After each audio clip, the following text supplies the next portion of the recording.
پچھلے ایپیسوڈ میں ہم نے سنا اس نے محمد حارث اللافی کے ساتھ مل کر یہ طے کیا تھا کہ وہ راستے میں حائل ہونے والے سنتریوں کو مار ڈالیں گے اور ان کے ہتھیار قیدیوں کو دے دیں گے۔ پھر وہ سنتریوں پر غالب آ کر قید خانے کا بڑا دروازہ کھلوائیں گے اور باہر آ جائیں گے۔ پھر تمام قیدیوں کو مکران پہنچا دیں گے۔ اب آگے ایپیسوڈ نمبر 13۔ بلال نے 3 ساتھیوں کو وہیں چھوڑا جہاں انہوں نے کمند ڈالی تھی۔ وہ کونے والی ایک برجی کی طرف چل پڑا۔ وہ جھک کر یا دبے پاؤں نہیں چل رہا تھا، بلکہ اس کی چال ایسی تھی جیسے وہ اس قید خانے کا داروغہ ہو۔ وہ چونکہ برسوں سے محل کے حفاظتی دستے میں تھا، اس لیے وہ وہاں کی فوجی اصطلاحوں اور مخصوص آواز میں باتیں کر سکتا تھا۔ جب وہ برجی کے قریب پہنچا تو وہاں کے سنتری نے اسے پکارا۔ کون ہے؟ سنتری نے کہا۔ بلال نے کہا ادھر ہی کھڑا رہے۔ سنتری اسے قید خانے کا کوئی عہدیدار سمجھ کر برجی کے اندر ہی کھڑا رہا۔ بلال نے تلوار نکال لی۔ برجی کے اندر اندھیرا تھا۔ برجی کوئی جھوپڑا یا کمرہ نہیں تھا، معمولی سی موٹائی کے 4 ستونوں پر چھت تھی اور برجی ہر طرف سے کھلی تھی۔ بلال نے اس کے اندر جاتے ہی تلوار کی نوک سنتری کی شہ رگ پر رکھ دی۔ برچھی، تلوار پھینک دے، بلال نے کہا۔ سنتری نے دونوں ہتھیار اتار کر پھینک دیے۔ بلال نے اسے فرش پر بیٹھا دیا اور تلوار اس کی شہ رگ پر رکھی۔ عرب کے قیدی کہاں ہیں؟ بلال نے پوچھا۔ صحیح بتا اور فوراً بتا۔ سنتری نے اسے بتایا کہ وہ تہہ خانے میں ہے۔ راستہ بتا، بلال نے کہا، اور یہ بھی بتا کہ کوٹریوں کی چابیاں کہاں ہوں گی۔ میں تمہیں سب کچھ بتا دوں گا، سنتری نے کہا۔ نہ یہ قید خانہ میرے باپ کا ہے، نہ میرا باپ یہاں کا راجا ہے۔ ہم تو پیٹ کی خاطر نوکری کر رہے ہیں۔ نہ تم میری جان کے پیچھے پڑو، نہ میں تمہارے راستے میں آتا ہوں۔ میری گردن سے تلوار ہٹا لو۔ بلال نے اس کی گردن سے تلوار ہٹا لی۔ اب بولو، بلال نے کہا۔ میں نے تمہارے ساتھ دوستوں کی طرح بات کی ہے، سنتری نے کہا۔ میرے ساتھ دوستوں کی طرح بولو۔ اگر تم اکیلے ہو یا 5-7 آدمی ہو تو میں تمہیں مشورہ دیتا ہوں کہ یہیں سے واپس چلے جاؤ۔ کیوں؟ اگر تم قیدیوں کو رہا کرانے آئے ہو تو نہیں کرا سکو گے، سنتری نے کہا۔ میں تمہیں کہتا ہوں کہ تمہارا جو ارادہ ہے وہ مجھے بتاؤ، پھر میں تمہیں صحیح راستہ بتا دوں گا۔ اگر مجھ پر اعتبار نہیں تو جو پوچھتے ہو وہ بتا دیتا ہوں، اور اس کے ساتھ ہی یہ بھی بتا دیتا ہوں کہ بہت بری طرح ناکام ہوگے۔ پہلے یہ بتاؤ کہ تمہیں میرے ساتھ ایسی محبت کیوں پیدا ہو گئی ہے؟ بلال نے پوچھا۔ کیا تم موت سے اتنا زیادہ ڈرتے ہو؟ ایک میں ہوں جو اپنے وطن کے قیدیوں کی خاطر اپنی جان پر کھیل رہا ہوں، اور ایک تم ہو۔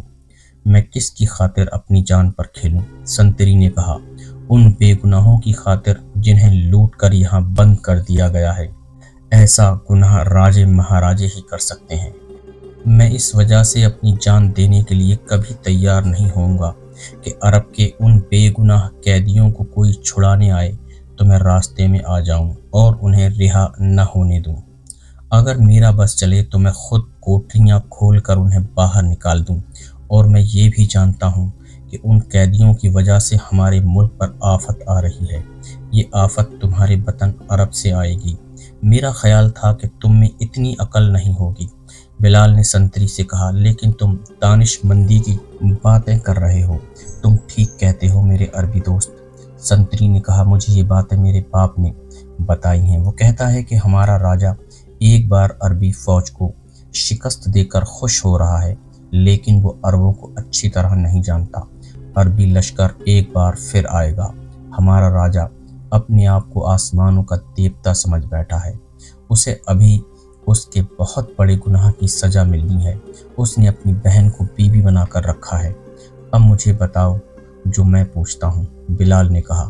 سنتری نے اسے وہاں سے نیچے اترنے کا راستہ دکھایا اور چابیوں کے متعلق بتایا کہ وہ سنتری کے پاس نہیں ہوتی۔ چابیاں ایک اور کمرے میں رکھی جاتی تھیں۔ وہ کمرہ باہر سے مقفل ہوتا تھا۔ یہ قید خانے کا دفتر تھا۔